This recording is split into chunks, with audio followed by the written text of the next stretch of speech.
Bom dia, estou vendo aqui a Luísa. Gente, eu só vejo algumas pessoas que eu estou na telinha do celular, então desculpe se eu não estou vendo todo mundo, tá? Então, eu estou vendo que a Luísa, o Wagner estão por aí, então todos sejam bem-vindos. Espero que tenham todos aproveitado muito bem a nossa meditação de hoje. Então, nós estamos estudando o Dhammapada, que, como eu já falei, são ensinamentos do próprio Buda Shakyamuni, que foram compilados durante os concílios, tá? São ensinamentos que ele deu em diversas ocasiões e fizeram, então, essa coleção chamada Dhammapada. E nós estamos no capítulo 6, que vai falar do Panditavagga, que é o caminho dos sábios. E nós chegamos na estrofe 80 e 81, que são as duas estrofes que eu preparei hoje para vocês. Então, como de hábito, eu estou lendo essa forma poética aqui da publicação da Palas Atenas. E elas ficaram assim, olha que bonito, né? Bem poético. 80. Os construtores de canais conduzem a água. Os fazedores de flecha endireitam a haste. Os carpinteiros trabalham a madeira. Os sábios domam a si mesmos. 81. Assim como uma sólida rocha não é sacudida pelo vento, assim não são os sábios movidos pela censura ou elogio. É bem bonito, né? Bem poético. E preservam o sentido profundo do texto. Então, vamos para a nossa nova edição que nós estamos fazendo da tradução, que será disponibilizada quando nós concluirmos lá o Dhammapada, que ainda vai demorar bastante tempo. Mas vamos lá. Então, a 80 ficou assim. Os construtores de canais de irrigação conduzem a água para onde quiserem. Os flecheiros endireitam as hastes das flechas. Os carpinteiros moldam um tronco de madeira. Os sábios controlam a si mesmos. Então, para quem já pratica meditação há algum tempo, já começa a entender um pouquinho qual é o sentido dessa estrofe. E aí nós vamos para o comentário do Buda Gosa, né, que foi um comentário posterior ao Buda Shakyamuni, onde o Buda Gosa ele nos relata qual foi a circunstância no qual o Buda deu esse ensinamento, né? Porque o Buda ele não dava ensinamento assim do nada, vão falar aqui alguma coisa. Não, sempre tinha ali o contexto, sempre era adequado para as pessoas que estavam presentes, quem era, né, o público que estava ali, né? Porque às vezes eram pessoas que estavam na cidade, às vezes eram monges, às vezes eram, né, os grandes veneráveis. Então, e a situação também que estava acontecendo ali na hora, né? Então, nós precisamos entender qual é o contexto da história. Então, a historinha de hoje, como mais uma historinha, onde vai nos solicitar muita atenção, porque se a qualidade da atenção cair, a gente vai se embolar no meio da história. Tá? É uma história longa, né? No livro são 18 páginas que eu tentei resumir aqui para a gente poder entender o que o Buda quis dizer com isso, né? Profundamente. Então, são duas histórias, uma se passa no tempo do Buda Kassapa e uma outra história posterior que vai passar na época do Buda Shakyamuni, tá? Só para vocês entenderem assim o pano de fundo de tudo isso. Então, a primeira história, né, que é a história passada, o Buda Kassapa foi lá na cidade, o texto não menciona qual é a cidade, mas enfim, diz que foi para a cidade com um grupo de 20 mil monges. E aí, imagina, gente, chegando o Buda Kassapa lá com 20 mil monges, né, as pessoas falaram, não, nós devemos fazer oferendas para eles, mas como é que nós vamos nos organizar para alimentar esses 20 mil monges? Aí, um dos presentes lá falou, não, então eu vou organizar, né, como é que a gente vai fazer isso? Eu vou pegar uma folha e vou anotar o nome do benfeitor e quantos e quais monges ele vai ser o benfeitor.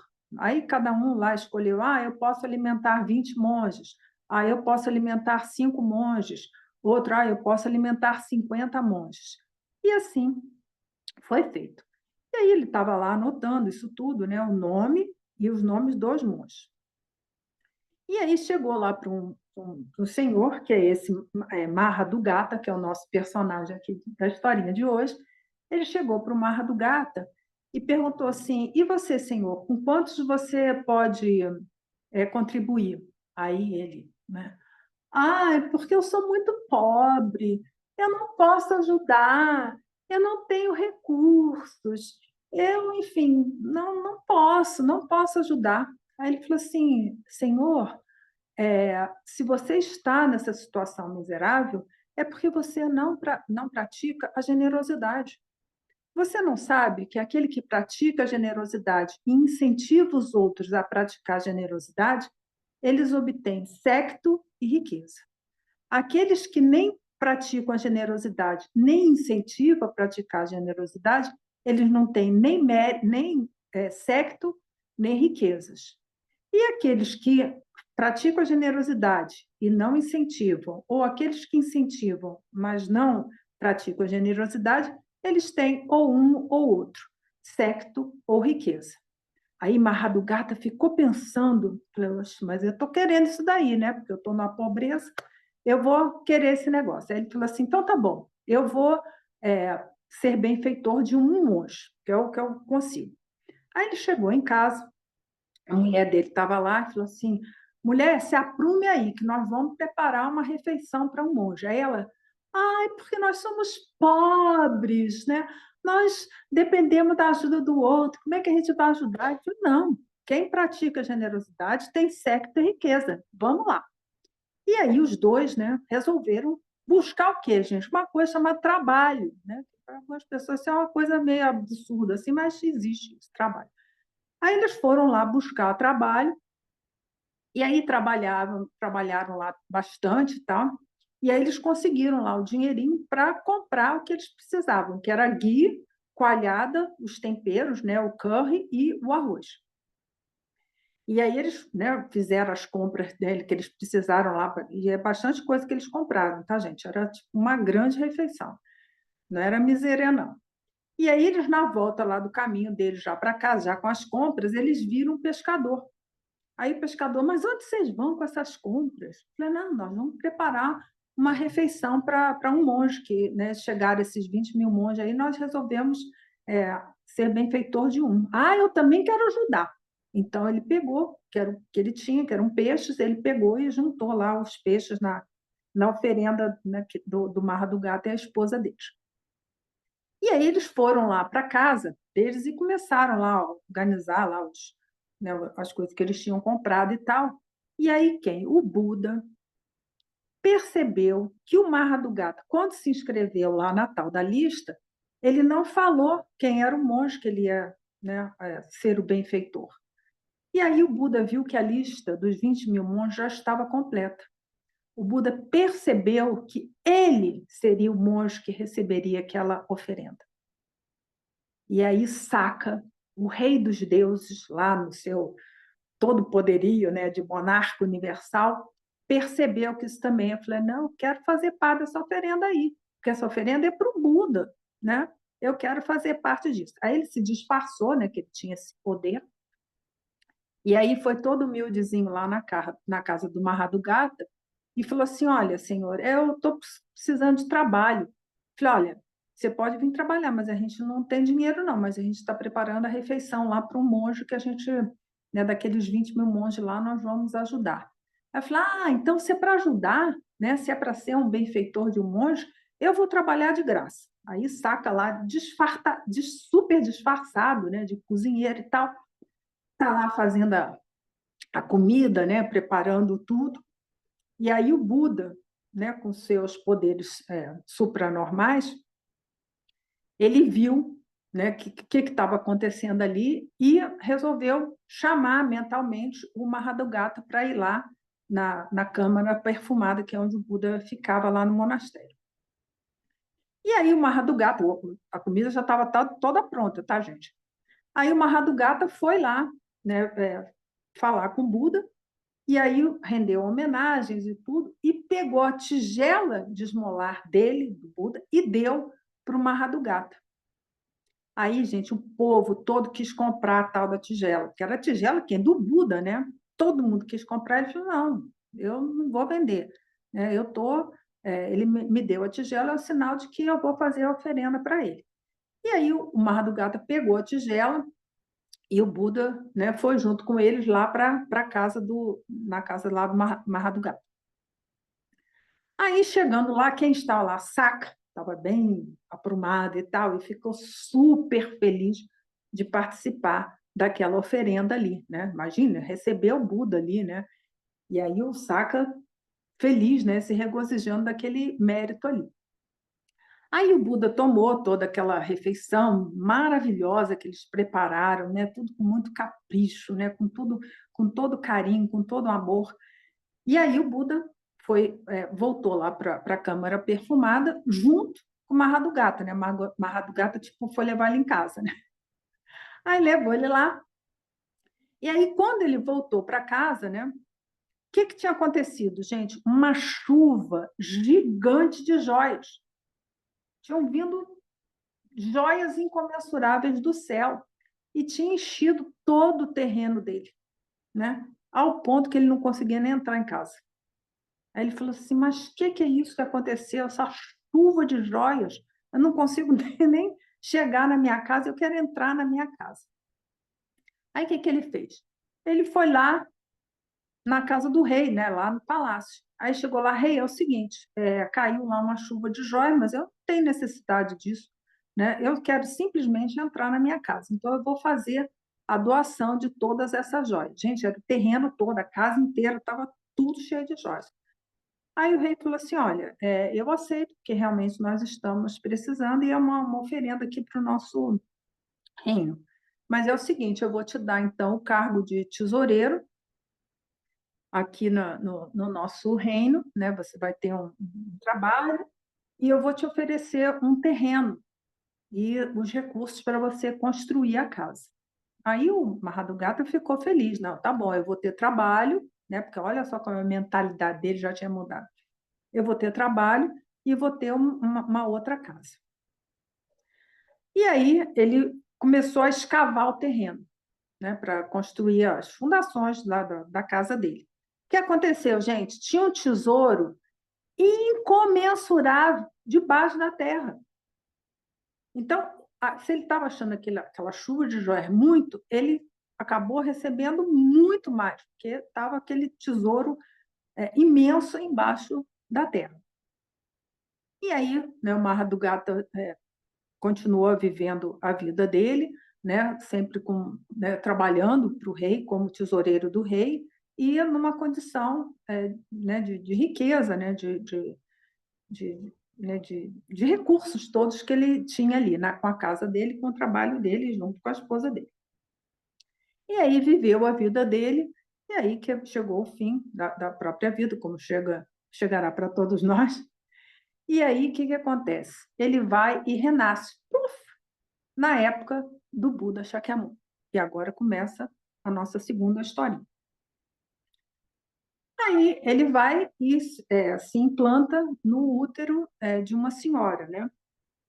E era costume na época que assim que a mulher sabia, né, quando ela sabia que ela estava grávida, se fazia um grande festim para os monges, toda uma grande oferenda, que era para proteger aquele embrião. E assim ela fez, né? Ela, o marido dela, né? Eles eram ricos mercadores lá em Savate, era gente de muita posse. E aí eles ofereceram esse peixinho maravilhoso, né? Para 5.000 monges. E aí eles, depois disso, eles foram lá falar com Sariputra, porque eles eram um dos benfeitores do Sariputra. Aí ele falou, Senhor, olha, eu estou grávida, né? Tem aqui um embrião que está sendo gerado e tudo. Aí ele falou assim, aí o Sariputra, que bom, né? Fico feliz, né, com a vinda dessa criança. E você já tem um nome para eles?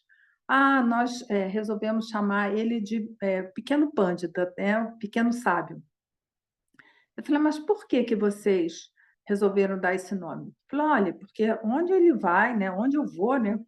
Dentro de mim, as pessoas que são surdas passam a ouvir, aqueles que não têm as faculdades passam a ter as faculdades. E aí, o que ele está falando, né, gente? Um parênteses, está falando das 10 liberdades, das 8 liberdades e 10 aquisições, que são aqueles impedimentos que as pessoas têm, né, para acessar o Dharma. Então, quando essa mulher grávida, onde ela chegava, as pessoas eram liberadas desses obstáculos e obtinham as riquezas. E aí o menino nasceu, realmente, né? Era o pequeno sábio e tal, ele sempre com sinais maravilhosos. E aí ele, com 7 anos, ele falou assim, eu quero ser monge. E a mulher, né, a mãe dele, havia se comprometido a nunca dizer não pro menino, né? Porque sabia que ele era um sábio, né? E aí ele falou, então tá bom, você vai se tornar um monge. E aí os pais dele, né, pegaram ele, levaram lá no monastério, e aí o Sariputra os recebeu, né? E aí o Sariputra falou, olha, a vida monástica é bem difícil, né? Tem todo o Vinaya, todo o código de ética que é preciso respeitar e tudo. Aí o menino falou assim, não, tá tudo bem, eu quero me tornar um monge. E aí, novamente, os pais ofereceram um festim maravilhoso para toda a comunidade, né? De uma imensa generosidade deles para todos os monges que viviam ali no monastério. E aí, né, essa festa durou 7 dias. Aí, no 8º dia, o que tinha que fazer? Tinha que começar a vida, né, ali no monastério. Então, a primeira lição é ir esmolar na cidade. Só que o menino não sabia esmolar, né? Ele não sabia como colocar as vestes, não sabia como segurar a tigela. Aí Sariputra falou lá para os outros monges: não, vocês vão lá para a cidade para esmolar e eu vou ficar aqui com ele, que eu vou dar essas instruções. Enquanto isso, ele, Sariputra, varreram todo o monastério, encheram as vasilhas de água, né, que é a água de beber e a água das abluções, arrumaram todas as células dos monges, deixaram o monastério assim perfeito. Aí, né, o Sariputra falou: então, vamos, pequeno sábio, vamos lá para a cidade esmolar. E aí foram os dois lá para a cidade, e aí, no meio do caminho, o que eles viram? O menino, né? Ele viu os construtores de canal. Aí eles perguntou para o Sariputra, né? Venerável, que é isso? Eles estão construindo um canal, né? Que eles levam a água de um lugar, vão poder levar a água de um lugar para outro. Então, eles constroem esse aqueduto. Aí o menino pergunta para o Sariputra, mas eles conseguem fazer isso com uma qualidade de atenção assim ótima ou com uma mente assim um pouco distraída? Aí o Sariputra, não, eles estão no mundo, né? Eles conseguem fazer isso com uma mente um pouco distraída, né? Não precisa essa atenção ótima. Aí o menino falou, olha, imagine, se eles conseguem construir, né, esse aqueduto, levar a água perfeitamente de um local a outro, com uma mente distraída, imagine o que eles poderiam fazer com a mente num estado de atenção ótima. Eles poderiam atingir o estado de arhat. E aí, por andando, viram o quê? Os construtores de flechas. E aí ele perguntou para o Sariputra, o que é isso, né? São construtores de flechas, né? Porque, gente, isso aí é 2.500 anos atrás. São os construtores de flechas. A flecha tem que ser perfeita, perfeita, para ela atingir o alvo desejado. Aí ele perguntou, mas eles conseguem fazer isso com uma mente um pouco distraída? Aí o Sariputra, sim, eles estão no samsara, eles estão com a mente distraída, mas eles conseguem fazer. E aí ele refletiu, né? Se eles conseguem fazer isso, mesmo com a mente um pouco distraída, imagine o que eles não conseguiriam fazer com a mente numa qualidade de atenção ótima. Eles atingiriam o estado de arhat. E aí foram andando, encontraram o quê? Um marceneiro dando forma lá na madeira, né? Construindo lá um material, não especifica no texto que é, mas estava lá o marceneiro trabalhando. Aí o menino pergunta para o Sariputra, Sariputra, o que ele está fazendo aí? Ele é um marceneiro, ele está dando forma, né, na madeira, porque é um tronco de árvore, ele precisa, né, para tornar um objeto, ele precisa, né, trabalhar ali. Aí ele perguntou, mas ele consegue fazer isso mesmo com a mente um pouco distraída? Sim, eles estão no samsara, eles conseguem fazer isso com a mente um pouco distraída. Aí ele refletiu novamente, mas se eles conseguem fazer isso, né? Porque ele viu que era uma forma muito perfeita, né? Com a mente um pouco distraída, imagina que eles não conseguiriam com a mente num estado de atenção ótima. Eles atingiriam um estado de arhat. E aí, gente, eles chegaram na cidade. E aí, né, antes lá de começar a esmolar, o pequeno sábio vai e fala para o, né, pro Shariputra. Fala assim, olha, senhor, o senhor pode ficar com a minha veste e a minha tigela de esmolar, porque eu quero voltar para o monastério. Aí Sariputra sacou que o menino ia atingir o estado de Arhat. Aí ele falou, eu não posso deixar ele lá em qualquer lugar no monastério. Aí ele falou, olha, você faz o seguinte, você pode ir lá para a minha cela, lá para o meu quarto, você vai meditar lá, né? Porque tinham condições mais favoráveis. Aí ele falou assim, olha, como eu estou com fome, quando você voltar, você me traga um pouquinho de porção de peixe, né?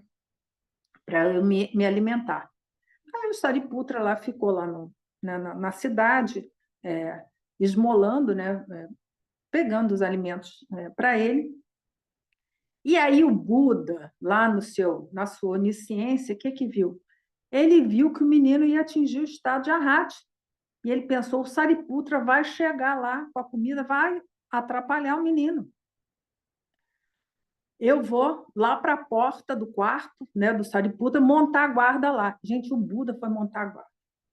E aí o Sariputra foi lá, né, na casa lá do benfeitor e tal, dele, do outro benfeitor, comeu o que ele precisava e guardou uma porção de peixe para levar lá para o menino. E aí foi andando lá para o monastério. E aí, quem percebeu o que estava para acontecer? O Saka. Volta o personagem lá da outra história, ele volta para cá de novo. Ele viu o que estava acontecendo e falou assim, gente, Sariputra é um venerável, né? Vai chegar lá, vai atrapalhar o menino já está quase para atingir o estado de Arhat. Então, eu vou fazer o seguinte, vou chamar os 4 grandes reis, o Sol, né? A divindade do Sol, a divindade da Lua, e nós vamos montar guarda, porque o Buda vai ficar lá na porta, mas precisa todo o ambiente ser protegido. E aí ele chamou os 4 grandes reis que montaram, né, nas 4 direções, veio o Sol, veio a Lua e tal, e o menino está lá já para atingir o estado de Arhat. Quem chega? O Sariputra. Chega lá e o Buda falou, Sariputra, tem umas perguntas para você. Aí o Buda pergunta assim, o que você trouxe? Eu trouxe alimento. Aí o Buda pergunta, o que o alimento produz? Sensação. Aí o Buda pergunta, o que a sensação produz? A forma. E o que a forma produz? O contato. Quando um homem faminto se alimenta, ele se sacia e tem a sensação agradável. O corpo fica satisfeito, né, com cor, e assim produz a forma. E feliz ele se senta e tem um contato prazeroso. Está falando aqui dos 12 elos de originação interdependente. E aí o menino, né, o pequeno sábio, atingiu o estado de Arhat. E aí o Buda, então, permitiu para que o Sariputra entrasse lá no quarto dele, né, e oferecesse os peixes que ele havia trazido para o menino.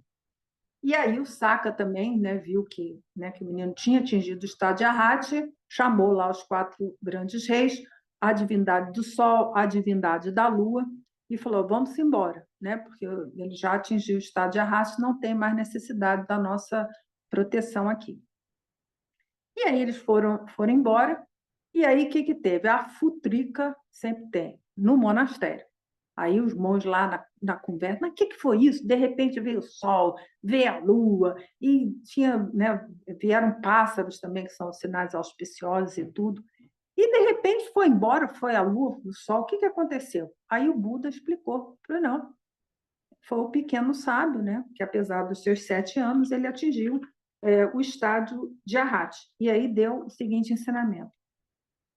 O sábio, que observa os construtores de canal, né, o aqueduto, conduzindo a água, o flecheiro alinhando perfeitamente as flechas e os marceneiros dando forma à madeira, e medita muito sobre isso e obtém a excelência nessa meditação, atinge o estado de arrajo. Então, essa é a historinha. Então, para quem não havia compreendido, depois dessa história contada pelo Buddhaghosa, a gente consegue entender o que é. O que o Buda está nos falando aqui? Se a gente, com a mente no samsara, consegue fazer as coisas que a gente consegue fazer, imagina quando a gente senta na postura de meditação corretamente, os 7 dharmas de Vairocana, e realmente mantém a atenção, mantém a concentração, mantém a consciência, ou seja, medita. Se a gente consegue realmente fazer isso, tá? Porque tem gente que pratica meditação só para ficar isolado um pouco do planeta, porque a vida é pesada mesmo. Então, fica lá uns 5 minutos sossegado, entendeu? Longe do patrão, longe do cônjuge, dos filhos, do que está ali aporrinhando, fica lá sossegado 5 minutos. É bom também, é tipo um retiro. Mas não é a meditação. A meditação exige, né, uma série de qualidades para que a gente realmente medite. Então, é isso que ele está falando. Se a gente, com a nossa mentezinha distraída, consegue fazer coisas boas, ao ponto que ele está falando, né, os construtores de canais, os flecheiros e o marceneiro, imagina o que a gente não consegue fazer com a nossa mente, né, em estado meditativo.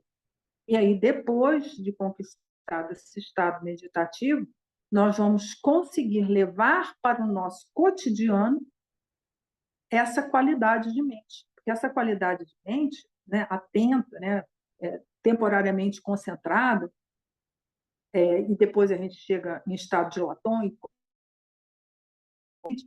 não é só para ele ficar na meditação, é para depois a gente ir o quê? Ajudar os seres. Então, é isso aqui que o Buda está nos falando. Olha só como é que é importante o comentário do Buda Gosa para nos ilustrar o que a nossa capacidade, que a nossa mente tem a capacidade de fazer.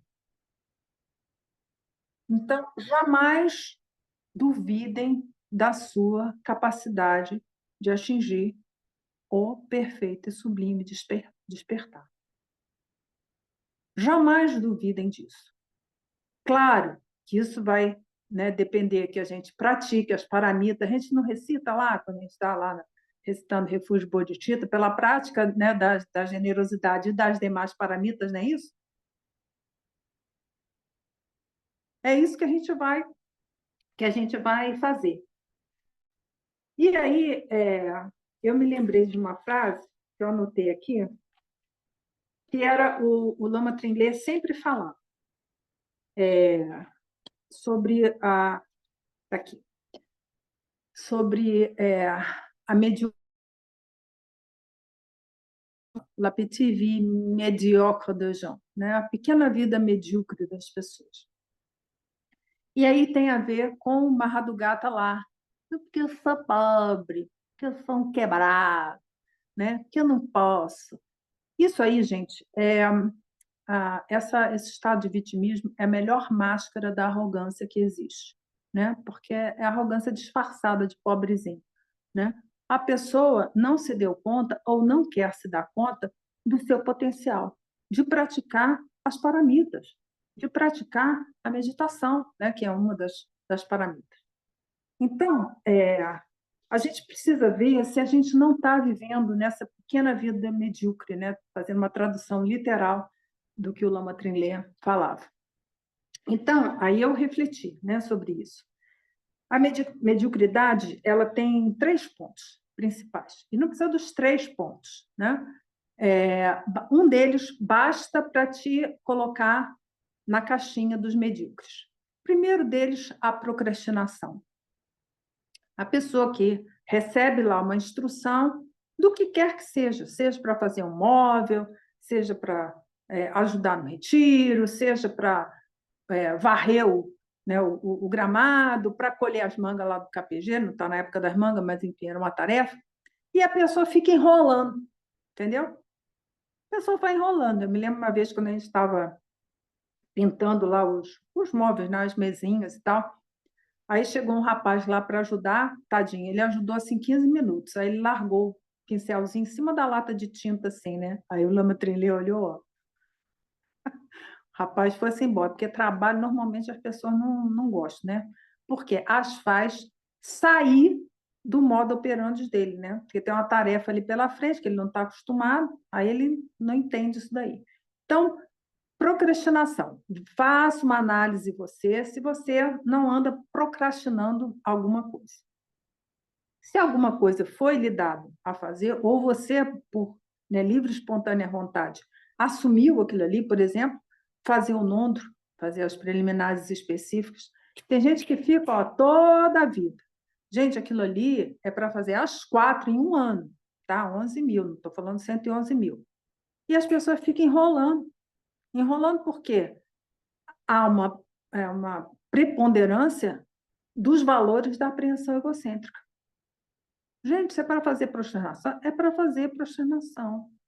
Se é para fazer a prática de purificação, de Vajrasana, é para fazer o mantra, gente. Se é oferência de mandala, é mandar. Se é Guru Yoga, é Guru Yoga. E vamos embora. É um ano o programa do Bokar Rinpoche. E a pessoa fica toda a vida. Eu sei que tem pessoas que ouvem o Dharma simplesmente para poder conviver com esse samsara, que é pesado. Eu sei que é pesado, que é o meu cotidiano aqui, né? E tudo bem, né? Mas aqueles que realmente estão assim, não, eu vou praticar, eu vou seguir a vida do Dharma. Então, gente, vamos embora, entendeu?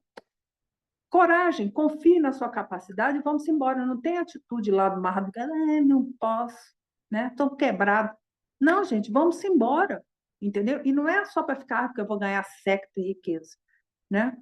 Não, você viu, eles podiam trabalhar. Então, vamos embora. Então, primeira procrastinação. A outra, preguiça, preguiça mesmo, né? Que é uma das primeiras, falta de confiança em si mesmo, né? Uma pessoa que tem preguiça, porque ela está acostumada aos hábitos dela. E trabalhar normalmente exige um certo esforço, né, gente? Precisa, né? Eu, para preparar esse ensinamento aqui, não que eu tivesse com preguiça, mas eu tive que sair, né, dos meus trilhos cotidianos e arrumar um tempo para preparar isso daqui. Não é fácil, eu sei que não é fácil, mas a gente precisa, né, sair dessa inércia provocada pela rotina e arrumar um tempo para fazer o que precisa ser feito. Né? Não podia simplesmente chegar aqui, gente, olha, não sei o quê, eu tive que contar minha história, minha semana para vocês, vocês iam ficar doidinhos, entendeu? Mas a gente precisa sair dessa inércia da rotina, tá? E criar coragem e vamos embora. E o terceiro pilar, né, da mediocridade é o vitimismo. A falta de confiança em si mesmo, que é uma das 3 características lá da preguiça, né? A falta de confiança em si mesmo.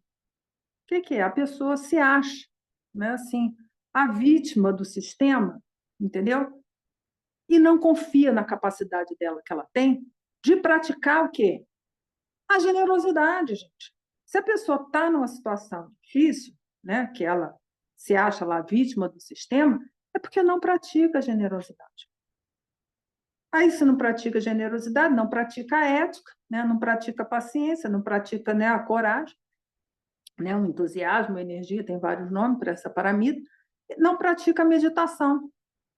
Não fazendo isso, não atinge despertar. O que acontece? A pessoa recebe o santo Dharma no potinho envenenado com as ideias dela, tudo da apreensão egocêntrica dela, né? Estou falando lá dos 3 defeitos do pote.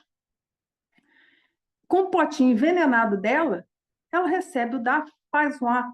Não posso nem falar uma salada, porque salada é uma coisa saudável, né? Mas assim, um leite envenenado, ela faz aquilo ali e ela está achando que está recebendo o santo Dharma.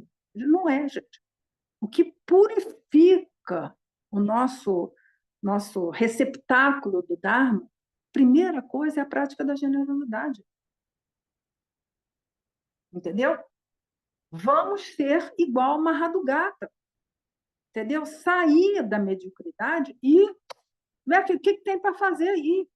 Entendeu? Você viu o Sariputra, foi lá com o menino, varreram tudo, arrumaram tudo, encheram as vasilhas d'água. Então, que é trabalho. Bom, entendeu? Porque é isso, né, quando a gente sai do nosso modo samsara de ser, né, e busca o que eu posso ajudar efetivamente, é isso que vai soltando a nossa apreensão egocêntrica, né? Quando a gente começa a doar os nossos recursos todos.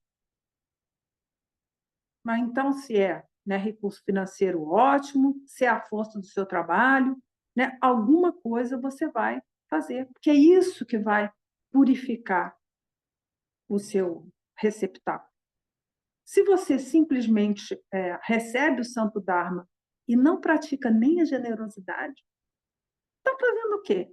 Bebendo leite envenenado. Só isso. Eu acho melhor correr um pano no chão e lavar uma louça, mais benefício, sabe? Do que ficar arrumando mais ideias. Não basta todos os pensamentos que você tem, você está arrumando mais ideias conceituais. A gente precisa passar para a nossa prática. Então, esse é um convite, né, que eu faço para todos. Me lembrei desse ensinamento da Petite Vie Médiocre des gens, pela Lama Trinley, para mostrar esse estado inicial lá do Mahadugata. E outra frase que ele falava, né, eu não anotei aqui, mas que o Dharma, o Santo Dharma, não lhes é devido, sabe? Não lhes é devido. Quando a gente se coloca como numa postura de querer receber o Santo Dharma numa bandeja de ouro, assim, cheia de brilhantes, entendeu? Isso o que é? É a pessoa que é muito arrogante. O Santo Dharma não lhes é devido, gente. Todos os mestres, né, o Kim Panel Jor, o Kim Panel Jor ofereceu todo o ouro, né, que pôde para Nigu, né, que ele encontrou lá todo o ouro, e ela simplesmente falou assim, eu não preciso desse ouro, né, porque, enfim, ela já, né, ela era uma máquina de conhecimento primordial. Então, qual é o esforço que a gente faz para receber o Santo Dharma, gente? Como é que anda a nossa prática das paramitas? E nós viemos falando aqui de ética, que é o ponto que nós vamos entrar agora, mas primeiro lembrar que né, não há meditação se não houver ética. Isso aqui, né, já foi um ensinamento passado. Mas não há ética se a gente não praticou a primeira paramita, que é a generosidade. Então, bora trabalhar, entendeu? Vamos seguir aqui o exemplo do Mahadugata, que depois o menino renasceu e, com 7 anos, atingiu o estado de arrasto. E aí, para seguir na história da ética, a generosidade eu vou falar mais detalhadamente no próximo domingo. Eu trouxe aqui para vocês, preparei a estrofe 26 das 37 práticas do Bodhisattva, que é um ensinamento que eu dei já há um tempão no KPG, teve até retiro, mas, enfim, não retomamos esse ensinamento. Então, agora vem o ensinamento que está nesses 3 livros aqui, do Jim Keynes, do Sua Santidade, o 17º Karmapa, e do Ken McLeod, tá? Então, são esses 3 livros, quem quiser a referência depois, aqui eu passo para vocês. Então, é sobre a estrofe 26, né? Esse texto maravilhoso do Tokume Zanpo. Então, eu peguei aqui, né, porque são várias traduções, eu fiz uma nova tradução, né? Ao perder a disciplina, que é a ética, né, não podemos ajudar nem a nós mesmos, nem aos outros. Aspirar beneficiar os outros é somente uma piada. Então, devemos manter a ética. Corte as amarras dos desejos pelo samsara. Cortar as amarras do desejo do samsara é a prática do Bodhisattva. Esse texto é maravilhoso, né? Vamos ver se futuramente a gente pode retomar esse ensinamento, que são as práticas do Bodhisattva. Porque a gente aqui tem uma postura de ser Bodhisattva, né, de estar fazendo todo esse caminho aqui para poder liberar os seres, mas a gente não sabe o que é para fazer. Fica uma coisa meio fantasiosa assim, e o benefício é nenhum, nem para a gente, nem para o outro. E eu achei sensacional isso aqui, né? Se a gente não tem ética, a gente não beneficia nem a nós mesmos. E aí ajudar os outros, pretender ajudar os outros, é uma piada. É conversa de salão, entendeu? De botequim. É uma farsa, é uma mentira. Então a gente precisa ter, né? Cultivar as paramitas, gente. E aqui eu já estou falando a ética, que já é, né? O cara já tem a prática da generosidade lá. E aí ele vem, né? O segundo passo é a ética. As paramitas, elas vêm em sequência. Tem todas elas se entremeando e tudo, mas, enfim, a gente precisa entender essa sequência, tem todo um porquê, né? O Buda não deixa ensinamento assim do nada. Então, vamos para os comentários aqui que estão nesses três livros, né? Aí a palavra aqui usada é disciplina, tá? Mas a gente escolheu ética porque ética dá para a pessoa entender mais que é o quê? Para fazer o que deve ser feito e evitar o que é negativo, tá? Porque se a gente coloca disciplina, a gente pode ter disciplina, por exemplo, para fazer exercício físico, a gente pode ter disciplina para fazer uma dieta, a gente pode ter disciplina para várias coisas, né? Inclusive disciplina para fazer o que não presta, tipo, vou ver uma série agora até o final, maratonar a série. Então, essa também é disciplina. Então, aqui a gente está, eu estou usando a palavra que está no texto, né, a tradução, porque os três livros estão em inglês, mas vocês entendam que a gente está falando aqui da ética, né? Por vezes ela é mal interpretada como um demônio, mas ela feita corretamente é ela que nos faz, né, trazer um estado mental mais claro. Então, o que é isso? É aquilo que eu já falei anteriormente. A gente tem um modus operandi nosso do samsara, que a gente já entra na rotina, já acorda, já faz essa aquilo, a gente, né, a gente vai envelhecendo, a gente vai fazendo o quê? Colecionando manias. Né? Quanto mais velho a gente tem, mais manias a pessoa tem. Porque a gente já entra nesse modus operandi ali, porque fica mais fácil, né? Tipo, como se as coisas fossem assim tão controladas. Mas a vida é uma gincaninha, né, gente? Uma maratona todo dia.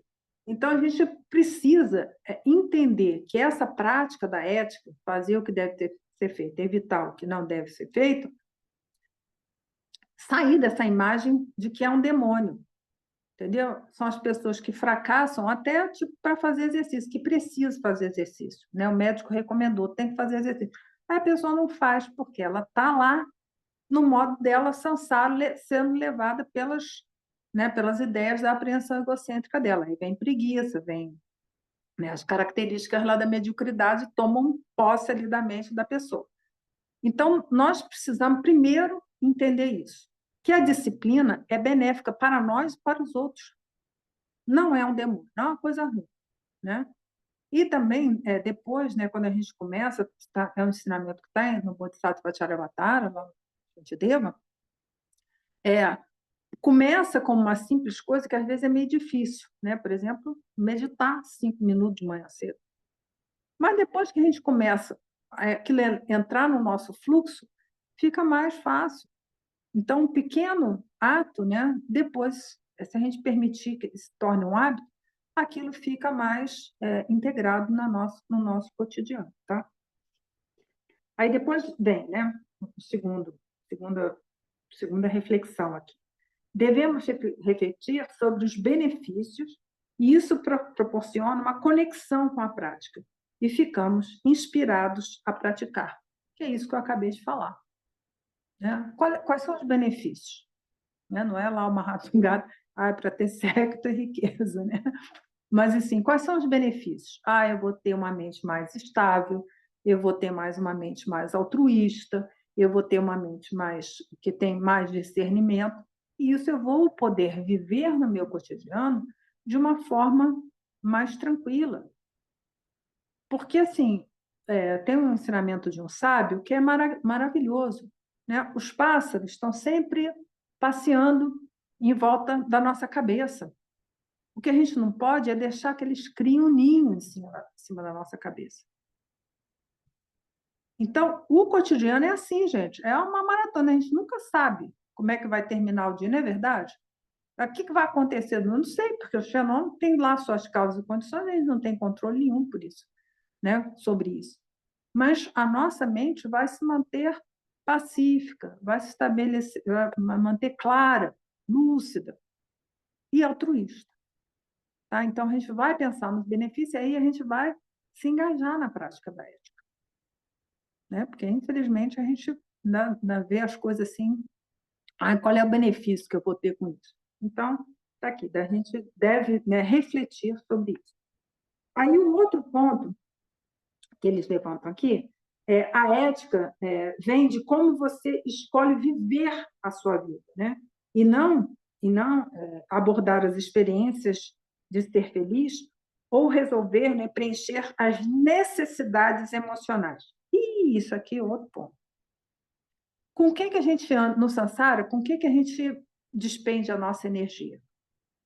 Para atender os nossos desejos, não é verdade? A gente quer uma coisa dos desejos do samsara. Qualquer uma pessoa se mata para comprar um carro maravilhoso e tal, aí o carro, a bateria deixa o cara no meio da rua, ele se arrepende. Depois consegue vender o carro com preço muito abaixo do que ele conseguiu. E resolver, preencher as necessidades emocionais. Aí lascou, né? Então, olha só com o que a gente gasta a nossa energia, gente, no cotidiano. É a mesma energia que está no corpo. Né? Eu não gosto muito dessa palavra energia, porque senão a pessoa acha que é uma coisa que vem lá dos ETs. Não é. É energia aqui do nosso ATP, das nossas mitocôndrias, né? Nossa força, nossa vida. Então, vamos aplicar a nossa vida nas coisas que realmente serão benéficas para nós, né? Para a nossa mente, e para que a gente possa realmente beneficiar os outros, né? E aí eles colocam, lindo, achei isso, né? Não tem cálculo envolvido, né? Não é uma transação financeira. Porque esse é o modo da gente pensar. Eu vou isso para ter aquilo outro. Não é assim que a gente pensa? A gente sempre está querendo manipular o outro, as situações, mas não é isso. É ver, olha, imagina eu conseguir ter uma mente calma, pacífica. Sucesso total. Então, vamos nos engajar. E aí eles dizem, né? Viva pela vida, né? E pense o quanto podemos amar e como eu vou viver esse amor. Ai, que lindo, bem romântico, né? Mas aqui o amor, não se esqueça, né? É querer que todos os seres sejam felizes, né? Porque tem esse amor boboca aí, né? É o amor. Olha que lindo. Viva pela vida e quanto podemos amar e como eu vou viver esse amor. Pois é.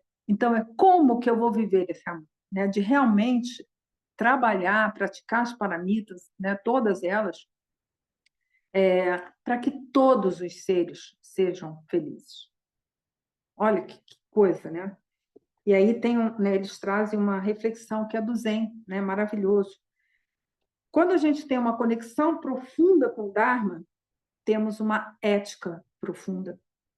Quando temos uma pequena conexão com o Dharma, nossa ética é pequena. Sem conexão com o Dharma, não há ética. Então, outra reflexão aqui, a quantas anda e qual é o nosso propósito, né? Essa palavra também não é muito bem, mas, enfim, o que a gente está fazendo no Dharma? Tem gente que só quer atingir iluminação. O que é isso? Entra no contexto lá do Sansara, que é querer fugir do sofrimento e ter a felicidade. Mas, gente, qualquer bactéria quer isso. Até o vírus pobrezinho lá do Covid. O pobrezinho do vírus queria ser feliz e só sair do sofrimento. Que coisa horrorosa, o vírus fez aquilo tudo no planeta inteiro. Pobrezinho, nem ser vivo ele é, tá? Porque ele não tem as organelas. Mas o pobrezinho só queria ser feliz. Então você está sendo igual um vírus, gente. A gente precisa entender o que a gente está fazendo no Dharma, né? Para que a gente realmente possa fazer o que é preciso e, né, evitar o que não é adequado. E aí eles vão falar mais uma vez: disciplina é o fundamento da prática do Dharma, é o solo no qual as qualidades positivas podem ser cultivadas. Deu uma interferência aí, deu para vocês ouvirem?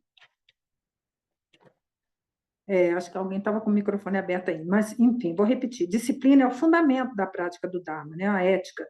É o solo no qual as qualidades positivas podem ser cultivadas. Sucesso total isso daí, né? A pessoa que está, né, determinada em se liberar do samsara renuncia aos dharmas mundanos. Eu já falei aqui, não leve teus propósitos, teus dharmas mudando para dentro do dharma, que não é isso. Né? Nós vamos ver a próxima historinha aqui, que é uma historinha bem curtinha, sobre dois dos dharmas mundanos. Então, como eu falei no domingo passado, se a gente vai com o nosso modo de ser do samsara para dentro do dharma, é perda de tempo, tá, gente? Sem a ética, não é possível ter a felicidade e atingir o despertar. Abandone o apego e o desejo. Pense na infalível lei do karma, a natureza defeituosa do samsara, e mantenha a mente em constante atenção. Livre-se do orgulho, da arrogância. Ética é, finalmente, ter uma mente pacífica, autodominada e altruísta. Gente, 37 práticas do Bodhisattva. Está aqui Jill Khyentse, né, que é maravilhoso. Né? Enfim, é uma edição um pouco mais antiga, mas está aqui o ensinamento. Então, é isso, sabe? Sem ética, não tem como, e as razões estão aqui. Então, reflitam bastante sobre esses temas. E aí nós vamos ver, né, a estrofe 81, que é como uma rocha sólida não se agite, assim como uma rocha sólida não se agita com o vento, os sábios não vacilam em meio a censuras e elogios. Então, vem o comentário do Buda Gusa, né, sobre isso. Tá tudo bem até aí, gente, antes de a gente passar para outra? Pode fazer uns comentários agora ou prefere no final, Lama? Pode fazer, porque a gente vai passar para outra. Agora que a historinha é tão curta, gente, eu mesmo falei, cadê a história, Porque né? Só algumas linhas. sobre essas falas que a senhora trouxe, reflexões, inclusive, o que estamos fazendo no Dharma, né? Eu gosto muito da forma como a senhora traz os ensinamentos, porque a senhora traz junto um choque, eu percebo como um choque de realidade, né? É o Dharma na prática. E aí a senhora usa as expressões, vamos embora, o que que tem para fazer aí? O que que eu posso ajudar efetivamente? Foram suas palavras, né? E eu estou trazendo isso porque eu tenho ido muito ao centro de retiros de Braslândia, Glenira também, Luísa, e a gente vê muita coisa ser feita lá. Estou querendo falar especificamente de lá, e com certeza o KPG aqui em Sobradinho também tem, mas eu Sim, estou querendo falar especificamente de lá. E, gente, e aí falo com todos os colegas aí que estão ouvindo, não precisamos esperar convocação, mutirão. Eu tenho ido como passeio. Passamos sábado lá, tem trabalho a beça a ser feito, mas tem, já que quem está indo, a gente acaba criando um momento até social, sabe? Mas tem trabalho. Ontem eu fui lá e vi 10 lâmpadas queimadas, o mato está alto, precisava de tirar algumas cópias de chave, a gasolina para a roçadeira, e a gente chegou lá e a gente resolveu. Não estou dizendo que eu sou melhor do que ninguém, que eu sou o generoso, não, eu só estou dizendo assim, há coisas a serem feitas e elas não vão cair do céu. Quando chegar no dia sim, do retiro, no carnaval, o mato vai estar cortadinho, a lâmpada vai estar acesa, mas aquilo não veio do nada. Então, eu acho que a Sangha vive assim, do trabalho voluntário nosso, né? sim, sim. Então, Meu seria muito também, né? bom, também, seria Meu muito também. bom a Você tem gente um trabalho voluntário, pegar, gente. pegar esse ensinamento, esse choque de realidade, essa chamada que a Sim, senhora faz, e a gente aparecer lá, sem precisar ser convidado. Eu estou indo sem precisar ser convidado por ninguém e queria sim, passar esse exemplo, não porque eu sou melhor que ninguém, mas porque, senão, se aquele centro de retiro estiver funcionando bem, nós vamos poder beneficiar muitos seres, sim. tanto pelos retiros, pelos ensinamentos e tudo. Então, eu gostei e quis fazer esse comentário por conta disso. Sim, Obrigado. perfeito, perfeito, Wagner. Porque, como eu falei aqui, né? As pessoas que ficam esperando receber o Dharma numa bandeja de ouro, né? Como se elas fossem a divindade para receber o Santo Dharma. Gente, isso é uma visão completamente equivocada, né? As pessoas não sabem para que a gente grava os ensinamentos. É um convite para vocês se tornarem membros do KPG, e membros efetivos, né?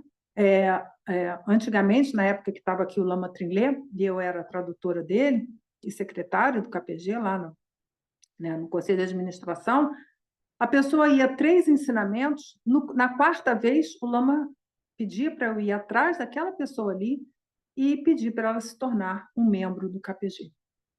3 ensinamentos. E eu sei de gente, né, que está ouvindo os ensinamentos de graça, né, porque houve, né, depois a gravação, quem vocês todos que estão presentes aqui, eu sei, gente, para mim, eu acordei às 3 horas da manhã, 3, 1, 2, 3, para poder estar aqui agora dando ensinamento para vocês. Eu sei que não é fácil estar aqui agora presente, 9h47 no meu relógio, de 16 de fevereiro, não é fácil. Eu sei que não é fácil. Tá? Então, vocês têm o mérito, vocês se liberaram dos obstáculos, beleza. Mas os outros que vão ouvir o ensinamento acham, vou pegar aqui. O que eu falei? Eu estou falando dessas pessoas, né? Elas ouvem o Santo Dharma e, sem generosidade, é só tomar leite envenenado. Não vai ter benefício nenhum. Como eu falei, vai correr um pano no chão, vai lavar a louça. É melhor, tem mais benefício. Sabe?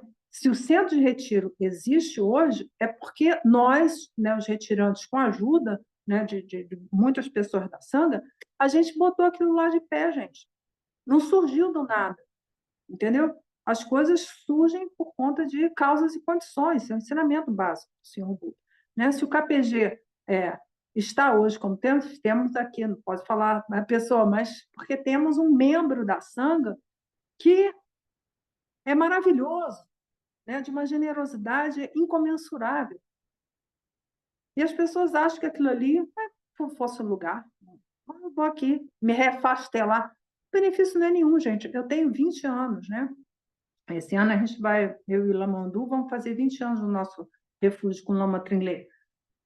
Tem 20 anos que eu vi muitas histórias. Então a pessoa ouve o Dharma e fica tomando aquele leite envenenado durante 20 anos. E não progride nada. E eu tenho certeza, né? Tudo bem, né? Esperando. Mas a pessoa vai passar mais 30 anos tomando leite envenenado, achando que está tomando néctar do Dharma. Não é. Então, vamos embora, sabe? O KPG é feito de trabalho voluntário. Nós, lamas brasileiros, todo o conselho de administração, os gerentes, nós todos somos voluntários, gente. É trabalho voluntário isso aqui. Então, a força, né, o KPG existe pela força do voluntariado. Então, sabe, se tem mato para capinar, vamos capinar, entendeu? Isso foi o que a gente fez lá no passado, eu, Lama Andu, né, que era quem estava mais próximo do Lama Trinlé. Vocês não querem saber o que a gente fez lá, entendeu? E no KPG também. E sem esse mérito, não teria vindo a compreensão. Não vem, não adianta. Não vem. É tomar leite envenenado. Perdeu tempo. Então, vamos embora, entendeu? Vamos trabalhar. Então, só para contar aqui a última historinha, tudo bem, Wagner? Então, endosso aí teu pedido. Vamos embora, gente. Vamos trabalhar. Vamos nos tornar benfeitores do Dharma, né? Então, vamos lá para a historinha. Já peguei aqui a ficha do menino. Eu só vou repetir, né? Assim como uma rocha sólida não se agita com o vento, os sábios não vacilam em meio a censuras e elogios. E aí uma historinha muito curtinha, né? Que é de um venerável lá com Badia.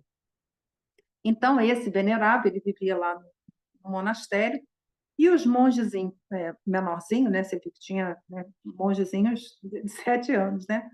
Viviam puxando as orelhas dele, puxando o nariz dele, dando beliscão nele, falava: e aí, tio, você, né, gosta aí de ser esse monge, né? Você está feliz? Você é um monge mesmo? E puxava a orelha, e puxava o nariz, dava beliscão nele, e ele imóvel ali, como uma rocha, né? E aí os monges vendo aquilo, sempre tem uma futrica no monastério, né, gente? Os monges perguntaram, mas por que, né, senhor Buda, por que o venerável Lamputaka Badia, por que ele não se altera? Aí o Buda fala assim, né? É, o monge, né, ferindo, né, Lakuntaka, não tem ressentimento, nem se sente ofendido. Ele é como uma rocha sólida, pois domou a si mesmo. E assim ele pronunciou a história, né, a estrofe. Então, olha só que historinha curtinha. Eu mesmo falei, ué, cadê o resto da história? Quero só o título. Não, mas é só essa. Mas olha que maravilha, né? Que a mente é inabalável, né? Que é um dos 5, né? Que é a mente inabalável. Então, nós, diante, né, dos 8 dharmas mundanos, que continua acontecendo no nosso cotidiano. Porque as pessoas que estão no samsara estão querendo o quê? Estão querendo prazer, né? Estão querendo elogio, estão querendo a fama, o sucesso, e não querem as coisas ruins, né? A dor, né? A perda, não querem a crítica, não querem a desgraça. Elas querem as coisas boazinhas. Então, isso continua cercando a nós, como praticantes, né? E, apesar da gente viver nisso, a gente não vai se ofender com o que quer que seja, entendeu? A gente entende, né, compassivamente, o que aquela pessoa está ali num nível de perturbação no último, entendeu? E ela está se expressando com ofensa, entendeu? Porque isso vem lá da apreensão egocêntrica dela. Então, em vez da gente revidar, né, que é o ensinamento clássico, né, a gente não vai revidar jamais. A gente simplesmente vai relacionar com essa situação de uma forma inteligente. Porque às vezes também você fazer assim pose de Buda vai irritar a pessoa mais ainda. Então a gente tem que ser sábio para fazer a gestão dessa relação que está acontecendo aí. E, igualmente, né, aqui estou dando uns exemplos aqui, que é o elogio e a crítica, que são, né, um parzinho da 8 dharmas mundanos.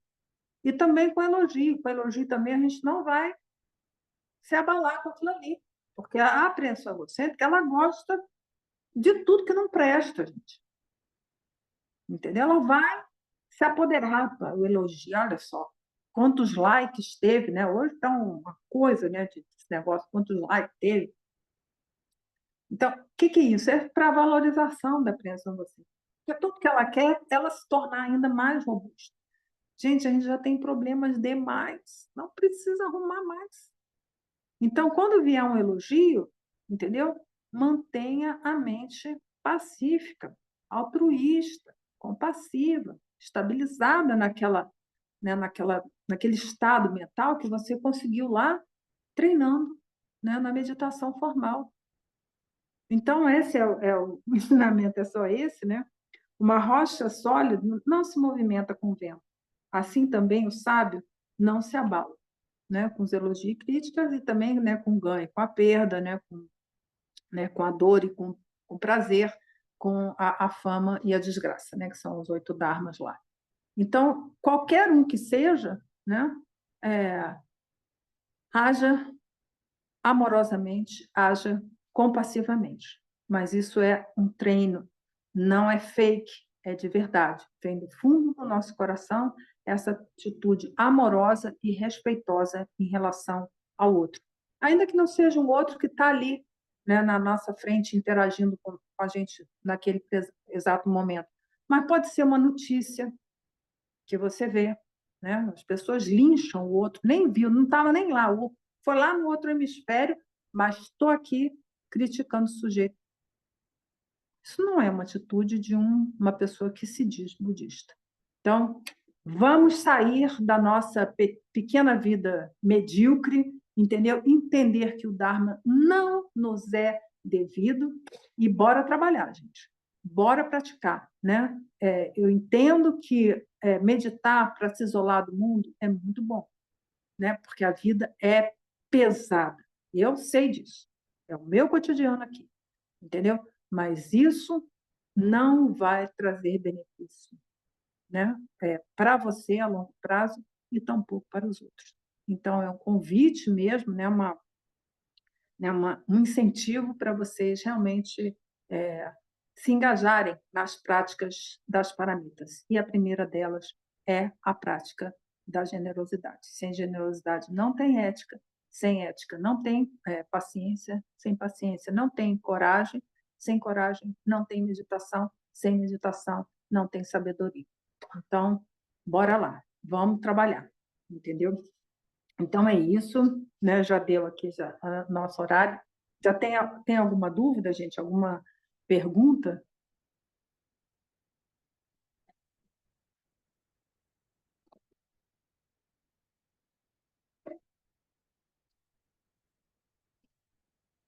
Falei de tudo aqui. Na próxima semana a gente vai falar sobre a generosidade, né? Que é também usando esse ensinamento das 37 práticas dos Bodhisattvas, né? Para a gente entender realmente o que a gente está fazendo aqui. Mas hoje eu já antecipei um pouquinho do assunto da próxima semana, tá bom? Então, se não tem mais nenhuma dúvida, né, vamos fazer a nossa dedicatória.